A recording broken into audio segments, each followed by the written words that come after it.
Bom, o mecanismo interno que determina a hereditariedade, né, ele constituía um dos maiores problemas que a gente tem dentro do ramo da biologia, né, um dos problemas mais árduos. Então, as descobertas que o Mendel fez, né, através dos seus experimentos com as ervilhas, né, acabaram mudando o rumo do estudo da biologia, né, e serviram de base para um conjunto importante de leis dentro de um novo braço da biologia, né, das ciências, que é a genética. Os trabalhos do Mendel, né, com os híbridos principalmente, né, geraram as primeiras leis quantitativas da biologia. A gente tem lá a primeira lei de Mendel, que fala da lei da segregação, né, dos fatores, porque ele não falava dos genes ou dos alelos, em que você tem que cada indivíduo, embora tenha um par de genes, ele só transmite um deles para os descendentes. Então você tem um alelo vindo do pai e um alelo vindo da mãe, tá? E a segunda lei de Mendel é que você tem a segregação independente, né, dos fatores. O que é isso? Essa transmissão, né, de um alelo vindo de pai ou de um alelo vindo da mãe vai ocorrer de forma aleatória, né, e independente para cada característica daquele indivíduo, tá? Então, essas duas leis são duas grandes referências dentro do estudo da genética, tá? E qual seria a importância das leis de Mendel, né, para o estudo da genética de uma maneira geral? Né, a gente tem aí a descoberta da lei da dominância, né, da segregação, segundo qual as características dos ascendentes, né,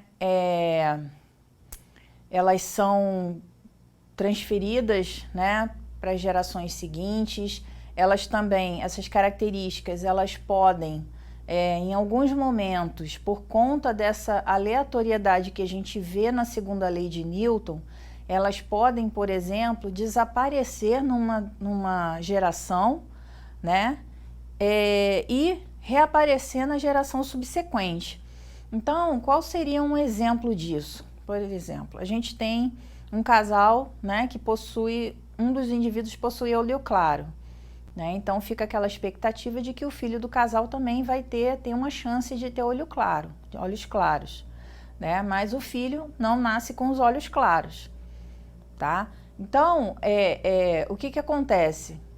Na próxima geração, quando esse filho, né, tem um relacionamento e ele tem um filho, né, a gente parte aí já para F2, para a segunda geração, após o início dessa observação, essa característica retorna. Por quê? Porque o alelo correspondente àquela característica, ele conseguiu se combinar com um outro alelo vindo do outro indivíduo, né, que apresenta um outro genótipo diferente, e a partir daí eu tive a combinação que permitiu que aquela característica retornasse naquela geração, tá?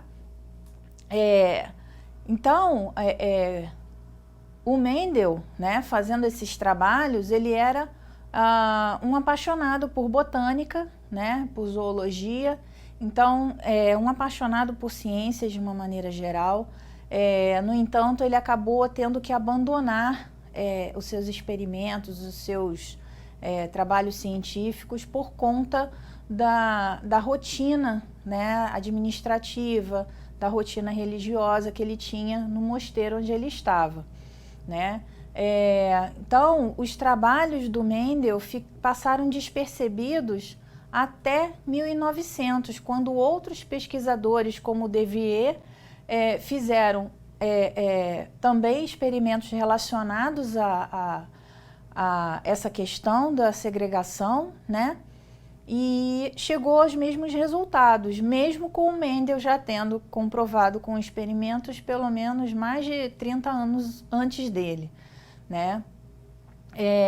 O Mendel, no total, teve aí 7 anos de trabalho, né, com mais de 30 mil plantas cultivadas, e ele fazia uma dissecção bem detalhada, bem minuciosa das partes reprodutivas, de modo que ele pudesse obter os cruzamentos controlados, né, de forma que ele pudesse entender e ele tivesse uma confiabilidade razoável dos resultados que ele obtivesse, né? Então, ele conseguia entender uma característica como características simples, né, como as características de um indivíduo poderiam ser passadas para gerações futuras ou de uma geração para outra, tá? A existência de fatores recessivo e dominante, né, que vão funcionar de acordo com as duas leis, né, da herança, da hereditariedade. A gente tem cada indivíduo, né, que ele tem um determinado fator que vai ser transmitido para a geração seguinte. Uma outra coisa que acontece, o Mendel, como eu já havia falado, os trabalhos dele passaram despercebidos até pelo menos 1900. Né? O que aconteceu? Além da questão do Mendel ter abandonado o trabalho por conta de outras responsabilidades, né, tudo que ele havia feito, ele fazia parte de uma pequena sociedade científica, tá? E a gente observou que todas as observações feitas pelo Mendel, né, mostrariam, né, que ele teria uma certa prematuridade científica, né? O que é isso? É você fazer observações que estão à frente do seu tempo, né? Naquela época você não tinha a estatística bem desenvolvida. Então, todas as ferramentas matemáticas, toda a questão matemática que se encontrava nos trabalhos do Mendel, né, as pessoas interessadas, os estudiosos interessados em híbridos, né, em hibridização, tinham um pouco de dificuldade de compreensão dos trabalhos dele, né? A outra questão é a seguinte: o Mendel fazia parte, ele vivia num mosteiro, e ele fazia parte de uma sociedade, uma pequena sociedade científica, né? Então, os resultados que ele obtinha através desses trabalhos, né, desses experimentos que ele fazia, ele publicava nos anais dessa própria sociedade, né? Então, não havia uma ampla divulgação dos seus achados, né? E, curiosamente, quem fazia parte dessa sociedade científica era o Charles Darwin, tá? O Darwin, que inclusive alguns anos antes das publicações do Mendel, já havia feito a publicação do livro A Origem das Espécies, né? Que causou um rebuliço na sociedade na época, né? Com toda aquela questão das teorias evolutivas, tá? E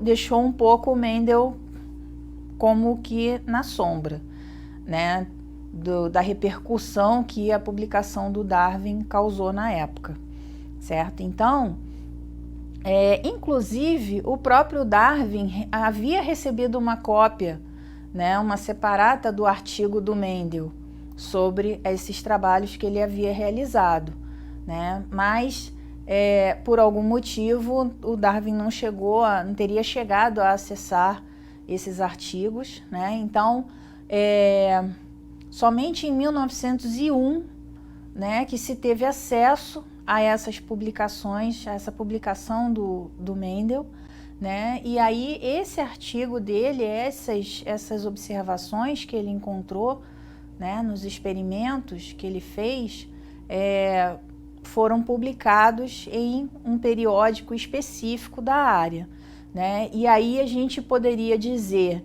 né, que a genética de fato nasceu a partir desse momento.